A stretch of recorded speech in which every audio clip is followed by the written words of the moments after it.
Hello and welcome back. This is Metal Rocker 86 reviewing another album. Man, it's cold out there right now. Must be a blizzard. But not just any blizzard. Ozzy Osbourne's Blizzard of Ozz. Ozzy Osbourne has been in many different bands since 1967. Many people know him from his days with Black Sabbath, from which he was dismissed back in 1979. For a while, he and two others named Bob Daisley and Randy Rhoads formed a band called Blizzard of Ozz, and that kick-started Ozzy's solo career. He then went on to have a very successful solo career. His genres include heavy metal, glam metal, hard rock, and doom metal.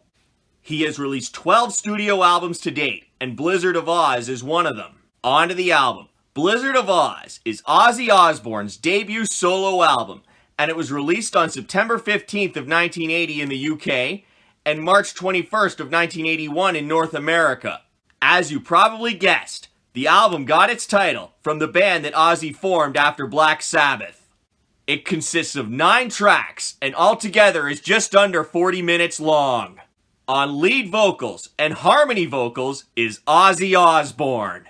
On electric and classical guitars is the late Randy Rhoads. On bass, backing vocals, and gongs is Bob Daisley. On drums, percussions, tubular bell, and timpani is Lee Kerslake. And finally, on keyboards is Don Airey. Now on to the songs, all of which were written by Ozzy Osbourne, Randy Rhoads, and Bob Daisley. As for the first song on this album, I don't know, but what I do know is the tempo is moderately fast-paced. Instrumentation. It starts off with an interesting sound, which was a recorded gong played backwards. Then, the main focus is on Randy Rhoads with the awesome guitars that will get you rockin'. Then, the main focus is on Randy Rhoads and the awesome guitar riffs that'll get you rockin'. You can also hear the drums in the background. As for the guitar solo, it's also very cool. The lyrics describe the struggles that Ozzy Osbourne was going through after being kicked out of Black Sabbath. He was depressed, confused, and felt that his career was over, but he was wrong. When one door closes, another one opens for him. Great song to start the album with. Now, all aboard! Ha ha ha ha! Aye, aye, aye! We are now on Crazy Train, which was also released as a single and is also very up-tempo. Instrumentation. It starts off with a bass intro. Then the focus shifts to the guitars with some catchy and recognizable riffs to get your head banging. As for the solo, it also gets you rockin'. You can also hear the bass and drums in the background. The lyrics describe living in a world where everyone has gone crazy and how you would learn to love it. This was a killer song on the album. Now the tempo slows down as we get to Goodbye to Romance. Instrumentation. The main focus is on the guitars, which are softer in this one, and the solo is very soothing. There are no drums in this song.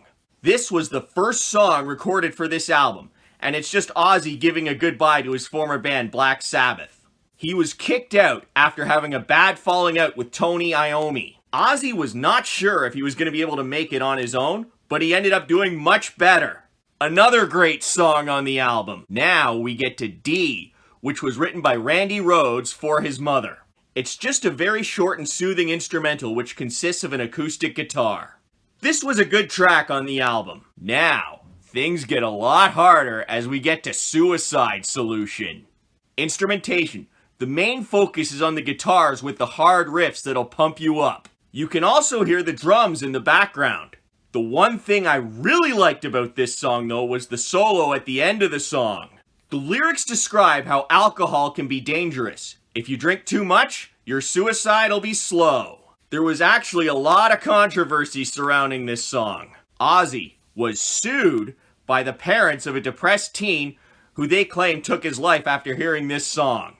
Ozzy then claimed that the lyrics were written for AC/DC's late singer Bon Scott, who had recently died of alcohol poisoning.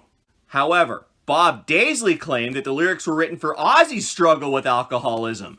The court dismissed the lawsuit because what they did falls under freedom of artistic expression. Controversy aside, this is still an awesome track on the album. Things are somewhat slow as we get to Mr. Crowley, which was also released as a single. Instrumentation. It starts off with a keyboard intro to set the creepy mood of the song. After about a minute, the focus shifts to the guitars with some cool riffs. There are also some background drums. I also really like the solo in this one as it gets you rockin'. The song is about someone who practices black magic. He's known as the wickedest man alive, Aleister Crowley. Ozzy actually mispronounces his name. This was a very cool song on the album. Now the tempo speeds up, and Lee Kerslake helped write this next one. It's called No Bone Movies. Instrumentation. The guitars and drums can be heard equally in this one. The guitars have some awesome riffs that'll really get you pumped up, and there is a really cool solo. The song was inspired when Bob Daisley went to an adult movie with Ozzy and Randy. Randy Rhoads called them bone movies, and that was a term that Bob Daisley had never heard before. Bob Daisley does not like those kind of movies, and he expresses it in this song. And this was another good song on the album. Now things slow down as we get to Revelation, Mother Earth. Instrumentation. The main focus in this one is on the guitars with some background drums. During the intro and verse, things are very soft, but in the chorus and solo, things get a lot harder. There is also a keyboard solo where things get soft again for a bit. It then speeds up to end the song, and the guitars will get you rockin'. The lyrics describe the environmental damage that humanity can inflict on the planet.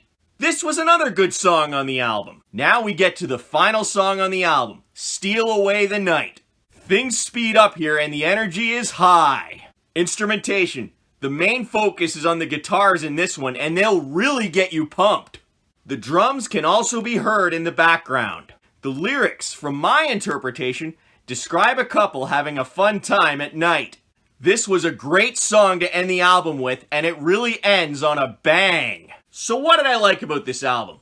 I really enjoyed it. The songs were all very well written, and they got the order right. Ozzy really delivered on the vocals, and the rest of the band really delivered on the instrumentation.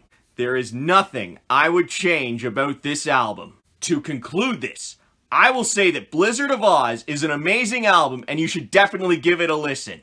Well, that's the end of this review. If you liked it, please give it a thumbs up down below and don't forget to subscribe and share. Until next time, rock on!